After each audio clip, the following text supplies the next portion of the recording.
too. All right.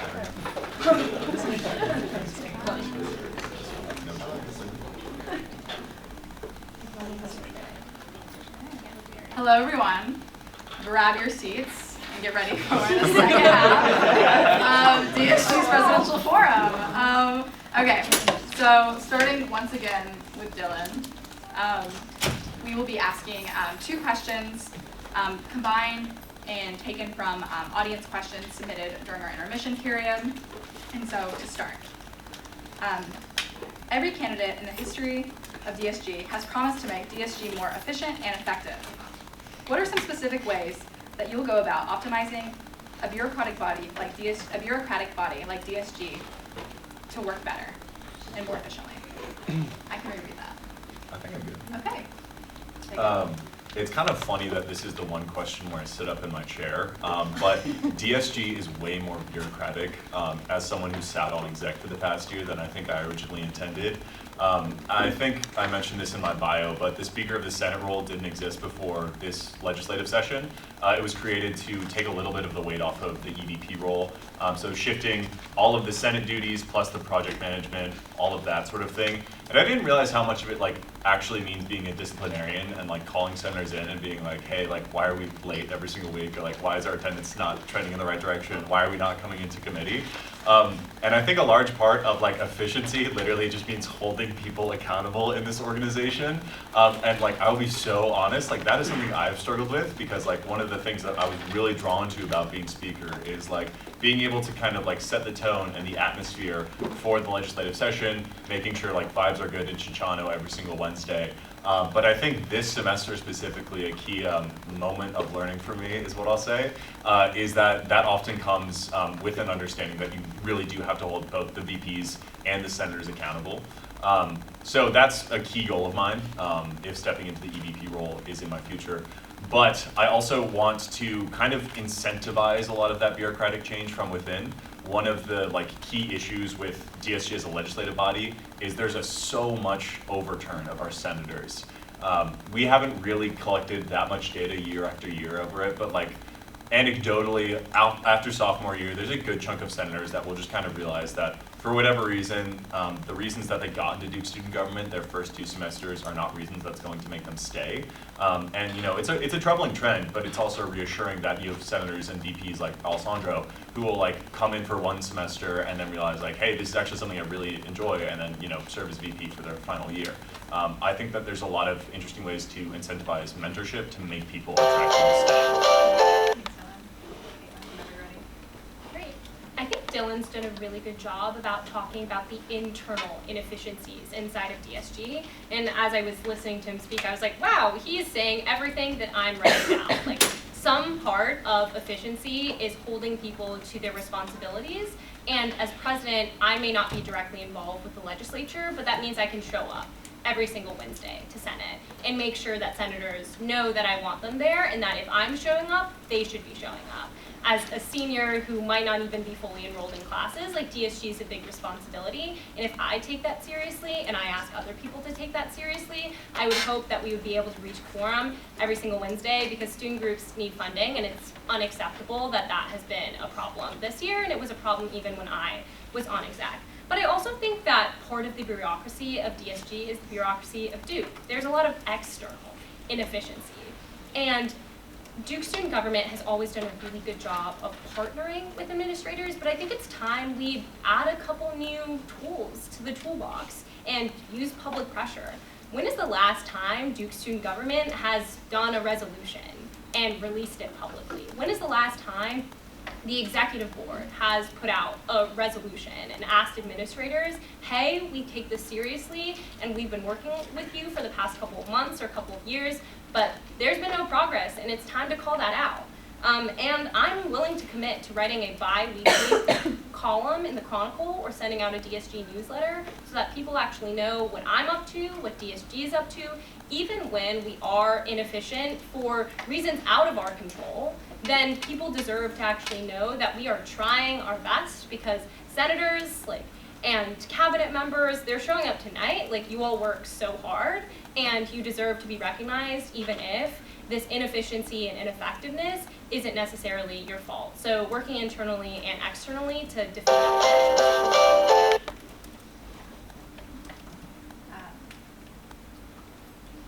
Every DSG candidate has promised to make DSG more efficient and effective.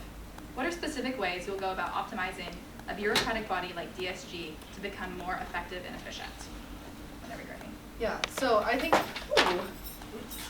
we talked a lot about like efficiency as far as showing up. Quorum's important, Senate is important.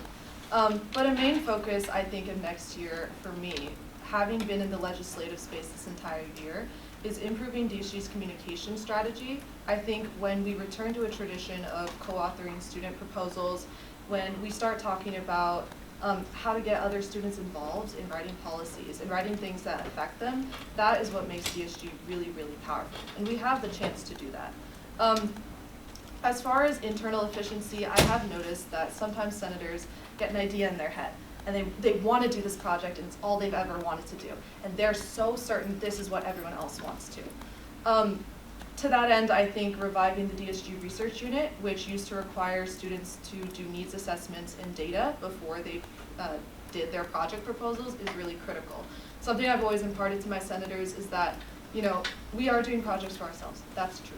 But ultimately, we're doing projects to better the lives of the entire student body. It really is, you can think of it like a public service almost. And so I think starting with that data and needs assessment is something that will drive our future project work and ultimately make it more impactful. A quick example of that is this year with the RA food plans. We had students come up to us and express that this was an issue. We did an investigation and y'all, the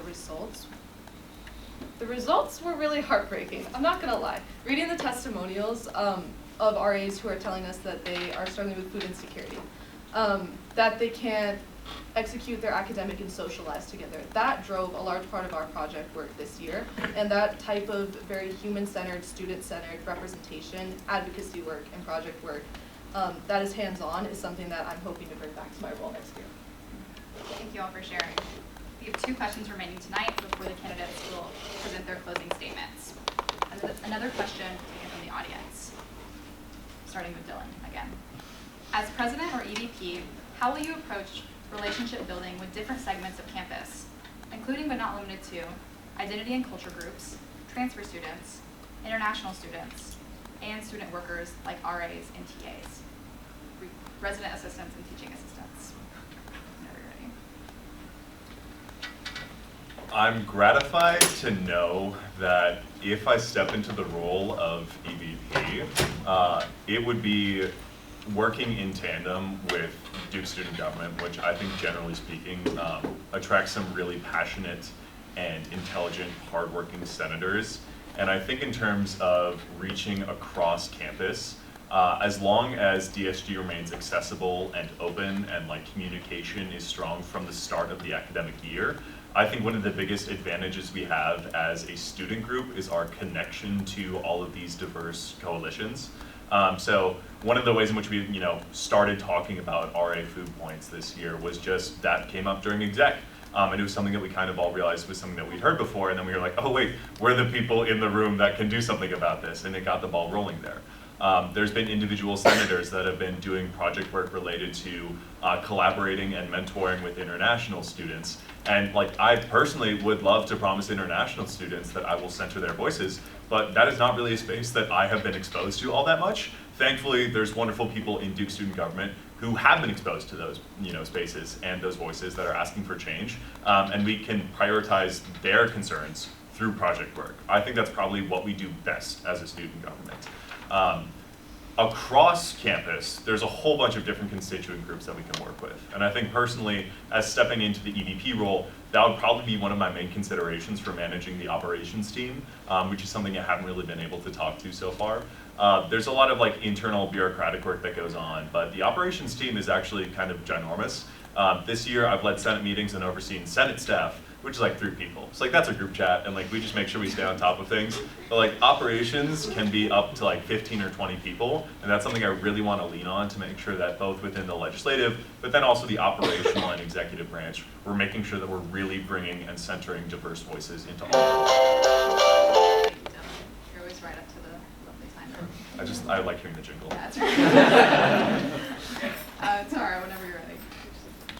Sure. So I think the question is really interesting, and obviously our campus is so huge, and there's such a diversity of issues on this campus. As far as the first part, I think it's really important that DSG advocates for different affinity groups on this campus, for different multicultural organizations, with the acknowledgement that we don't want to place an undue burden on these groups that are usually already, pretty much at capacity. This past week I've had the kind of the honor, I would say the honor of sitting down with a few multicultural org leaders and physically going through what their programming process looks like. As with any programming, some things fall through. There's more hurdles for multicultural orgs on this campus that I think we can kind of cut through and clarify how DSG can support them in ways that matter. While I can't promise to increase funding, I can promise to sort of ease the transition and reduce some of the stressors that our MCOs are facing. Because I think when our multicultural orgs are at their strongest, all of Duke is at their strongest. It benefits all of us as a community. And then as far as I think you brought up RA food plans earlier. My best friend lives on $14 a day at Duke, which is not really a meal at Woo. It's maybe one meal at Woo. I think DSG has done really good advocacy in spaces related to food insecurity. It's somewhere I want to tackle next year. I mean, we have the Food Recovery Network that's coming out of, I think, one of our committees, as well as other things dedicated to make sure that no Duke student goes hungry.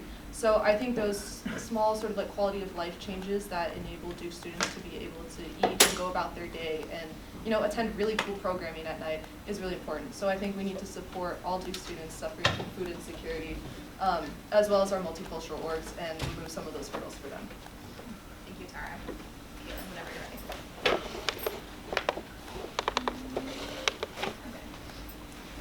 I think that making sure I, as Duke Student Government President, am representing a diverse student body requires that I am in contact with diverse spaces.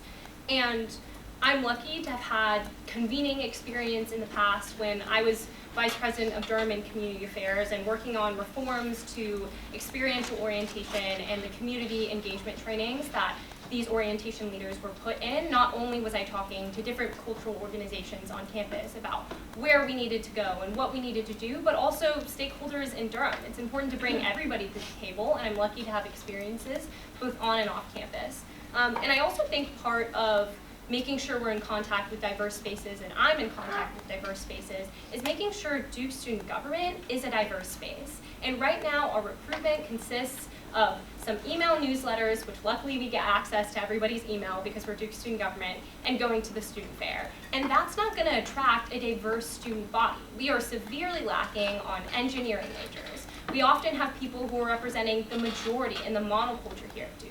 And that's not what we want either. We want to make sure that we're geographically diverse, that we're diverse in terms of income, and that's going to require partnering with cultural organizations to reach the spaces that feel safe for students to engage with, and it's also going to require working with administration. Why not blast a recruitment form through all of the possible channels? Why not go sit on BC and make sure that I, as the student body president, am in touch with so many different groups, and that Duke as an entire body is in touch with all of these groups. And I also really want to make sure to lift these groups up without placing, again, like Tara said, undue burden on them. And so the way that I've imagined doing this in like a passive yet active way is making sure that all of these student leaders have access to my calendar as Duke Student Government President, so that they see that there's a meeting that they want to be in, that there's a room that they haven't traditionally been invited in. I want to bring them with me.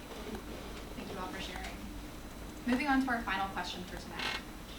Over the past year, Duke has been celebrating its centennial. What most excites you about Duke's vision for the next 100 years? Dylan, starting with you. I would love to spend the next 120 seconds talking about the Duke climate commitment. There was a climate town hall this past Monday. Saw some of you there. Also didn't see some of you there. Personally, I think it's a really interesting time to be a Duke student. For me, that's a lot of climate reasons, but I think you can kind of see that everywhere you go on campus, especially East Campus right now. They're literally rebuilding everything. Lily's getting completely reconstructed. But I think everybody knows this is a really important time of transition for Duke University. At the same time, there's a lot of administrative changes that are going on that make the legislative outlook for the Senate perspective a little bit more precarious, and I think for most students, they're questioning what Duke is going to look like in the next like 10 to 100 years. I think in the context of answering this question as a Duke student government representative, whether that's EVP or just a member of the larger body, I think I'm excited about all the investment going into Duke, but also a little bit concerned with some of the changes that the university administration has had to make to kind of navigate a lot of these funding requirements, working with the federal government. I think Duke has been spared because most people know in this room that like on-campus activism is very Duke specific and in no way in line with what other universities are facing. But there have been tangible changes to what Duke has looked like. That's meant the dissolution of a lot of scholarship programs that brought a lot of wonderful talent to Duke that are no longer going to be here. And as someone who, within 2 semesters, is going to be an alumnus of this university, which I don't think I've ever said into the universe before, I do not really want to leave Duke University without having a much clearer vision of how Duke itself is going to be able to use its resources, use its endowment, use all of its talent here to be able to make sure that Duke is still an attractive and academically rigorous place that brings everybody together from all over the world.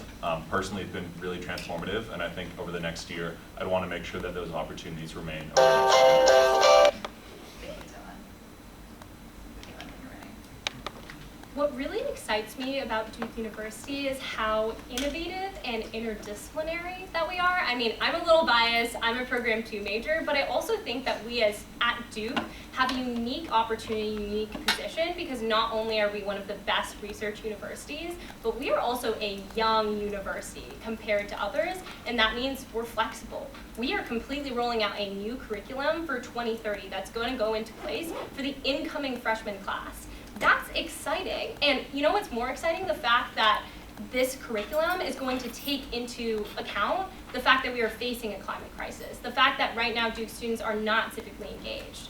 We have administrators who, although sometimes we can't always work with them, are really excited about the things that drive Duke students and are willing to make changes to big institutions on campus to make that happen. Like, say what you want about QuadX, we are bold for changing our residential housing model more than 90 years into the institution's existence. Like, what other university of this caliber would do that? I think that Duke administrators and Duke students are willing to take risks, and that's really exciting to me. And I think there were a couple of other initiatives that I wanted to highlight. I mean, Dylan is the climate expert, and he's already talked about the climate commitment, but we were one of the first universities to become carbon neutral that's in the top 30 universities in the country. Like, we have a massive amount of power, we can lead, and we are leading right now. We've also just opened up a new civic engagement center because we're always talking about putting our money where our mouth is, about being more engaged with Durham.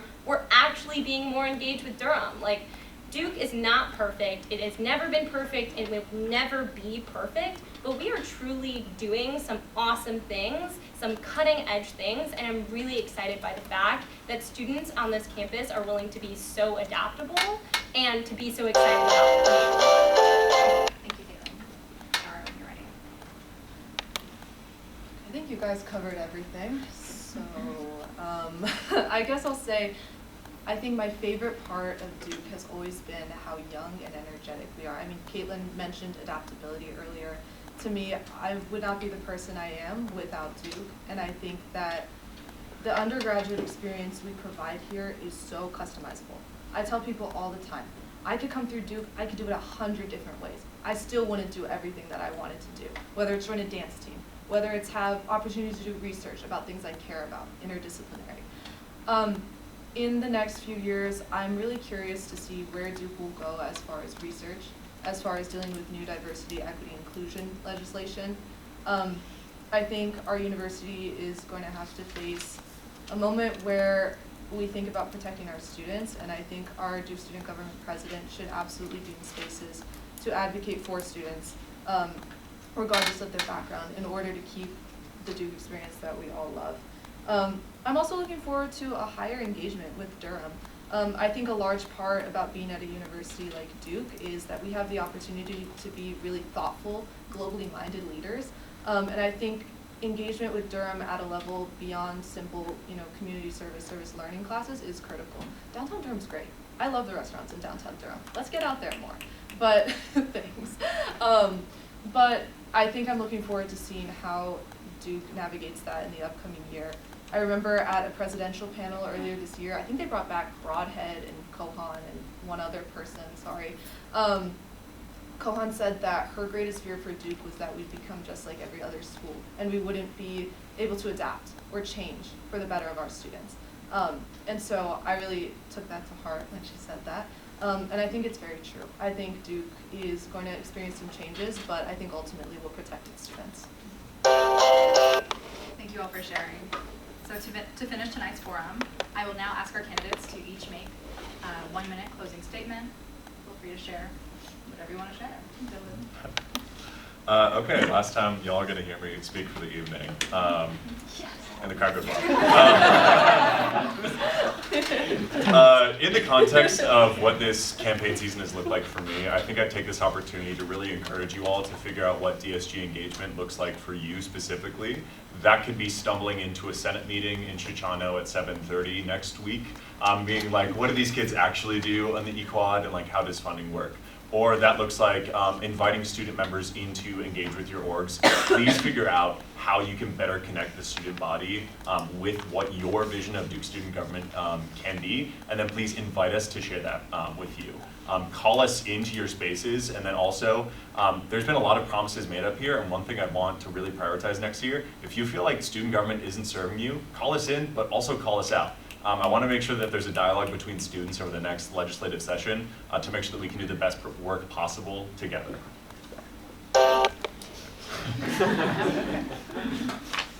Yeah, I mean, to start off, I want to reiterate sort of my consistent experience and reliability, but I also think highlight that I've done a lot of project work that I really care about this year.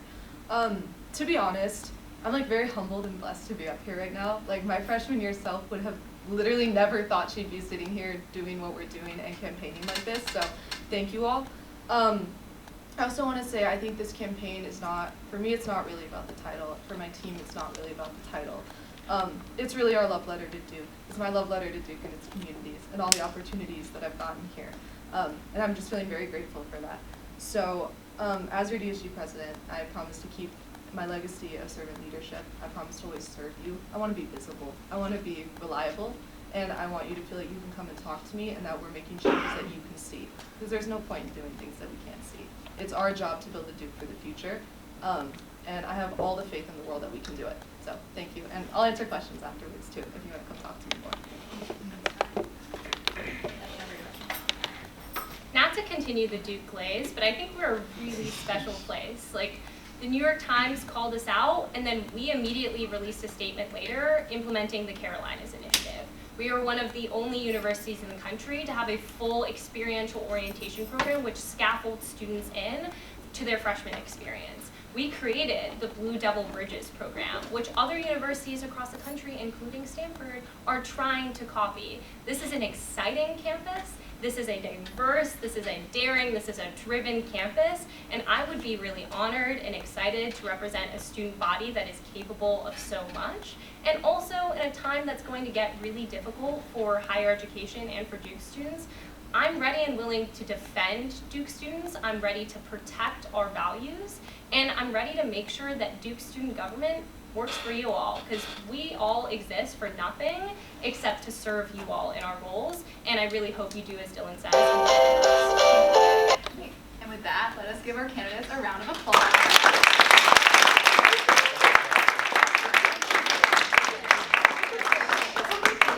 You guys seriously killed it. I want to thank all the candidates for sharing with us their visions of a better Duke student government. To the audience, thank you guys for showing up on a Tuesday night. My final reminder is that voting is next Monday through Tuesday afternoon. Have a great night, guys.